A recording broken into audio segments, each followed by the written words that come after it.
Des soldats partent à l'assaut d'une tranchée en jouant au foot lors de la guerre 14-18. Waouh! Un truc de fou! Kick and rush. Le football s'invite parfois de manière tragique dans l'histoire. Nous sommes en pleine Première Guerre mondiale. Le 1er juillet 1916, c'est le premier jour de la bataille de la Somme. Dans les tranchées, l'armée anglaise s'apprête à lancer une grande offensive contre l'Allemagne. Il est 7h30 du matin. Avant de partir à l'assaut des lignes ennemies, le capitaine Wilfrid Percy Neville, du 8e bataillon des East Surreys, motive ses troupes, condamnées pour la plupart à mourir sur le champ de bataille grâce au football.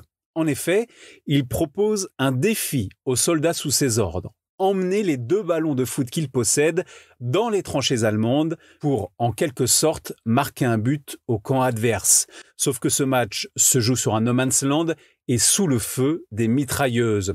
Sur le site internet de la British Legion, il est écrit « Neville et les East Surreys ont dribblé et se sont fait des passes sur près de 300 mètres, traversant le feu meurtrier de l'ennemi.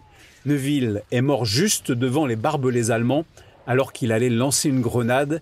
Il aurait eu 22 ans, 2 semaines plus tard. » Dans une lettre retrouvée et destinée à la sœur du capitaine Neville, on peut y lire ces détails. Il y avait 2 ballons de football.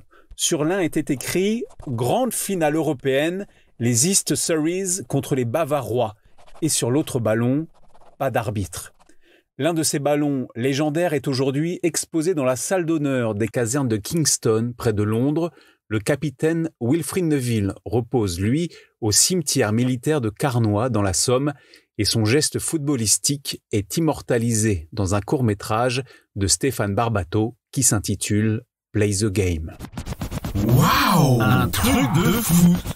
Ta dose d'anecdotes sur l'histoire du football à retrouver en podcast sur Facebook, Twitter, Instagram et sur untrucdefoot.fr.